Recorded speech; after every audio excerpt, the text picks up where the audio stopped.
인종차별에 극대노, 클롭, 정당화할 수 있는 건 세상에 없어. 리버풀의 위르겐 클롭 감독이 인종차별에 대해 분노했다. 리버풀은 22일 오전 5시 한국 시간 영국 리버풀에 위치한 안필드에서 열리는 2022에서 23 시즌 유럽 축구연맹 챔피언스리그 16강 1차전에서 레알 마드리드와 맞대결을 펼친다. 경기를 앞두고 열린 사전기자회견장에서 비니시우스 주니오르에 대한 질문이 나왔다. 한 기자가 비니시우스가 경기의 한 측면에서 때때로 자극적이고 어떤 반응을 일으키기 때문에 학대를 가져오는 것이 아닌가? 라고 물었다. 현재 기자가 저런 질문을 한 이유가 있다. 최근 비니시우스를 향한 인종차별이 매우 심각하기 때문이다. 지난달 레알은 아틀레티코 마드리드와의 구강컵 8강을 앞두고 충격적인 일을 경험했다. 아틀레티코 마드리드 팬들이 비니시우스의 인형을 교수형에 처한 것과 같이 다리에 매달아 조롱했다.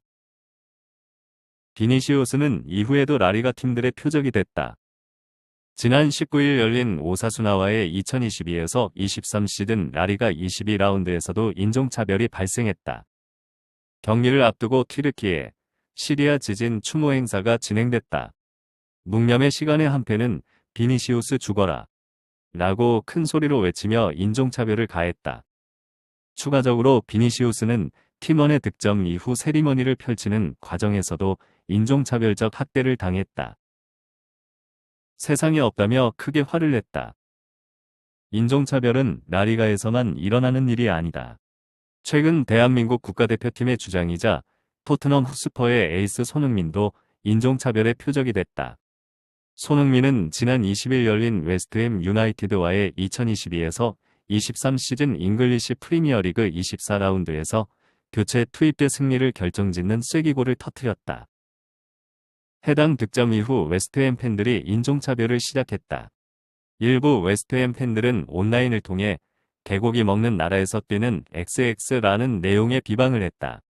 해당 발언에 토트넘은 즉각 대응했다. 토트넘은 공식 채널을 통해 손흥민이 온라인에서 인종차별 언행 속 비난을 받은 걸 확인했다.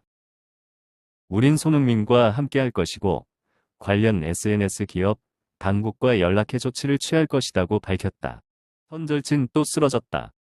토트넘 호스퍼 시절 손흥민과 같은 왼쪽 측면에서 좋은 호흡을 자랑하며 절친으로 알려졌던 세르히오 레길론이 또 부상으로 쓰러졌다. 이번 시즌만 벌써 두 번째다.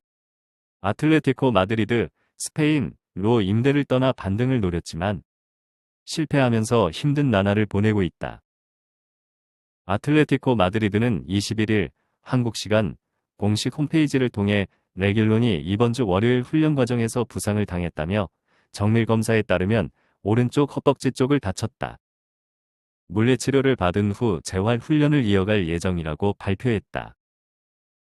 앞서 레길론은 지난해 여름 이적 시장 때 토트넘과 동행을 잠시 멈췄다. 안토니오 콘테 감독의 구상에서 제외된 데다 단출 후보의 오른탓의 이적을 추진했고 아틀레티코 마드리드와 1년 임대 계약을 체결했다. 레길론은 하지만 아틀레티코 마드리드에 합류하고 나서 다짐했던 목표 달성에 실패했다. 반등을 통해 기량을 되찾고자 했지만 임대 이적을 앞두고 사타구니 쪽에 문제가 생겨 한동안 전열에서 이탈했다가 10월 말이 되어서야 스쿼드에 다시 포함됐기 때문이다.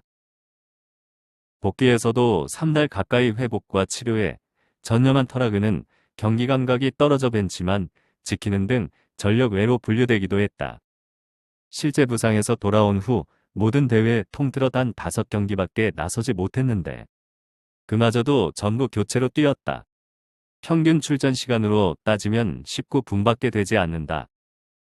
이런 가운데 큰 실망만 남긴 레길론은 시즌이 끝나면 곧바로 토트넘으로 복귀할 것으로 전망됐다. 디에고 시메오네 감독이 신뢰를 잃으면서 더는 함께할 계획이 없다는 이유가 뒷받침됐다. 임대 이적이 완전히 실패로 돌아간 것이다.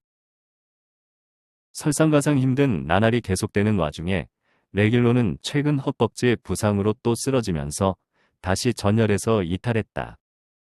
현지에서는 복귀까지 최소 한 달 이상이 걸릴 것으로 전망하고 있다.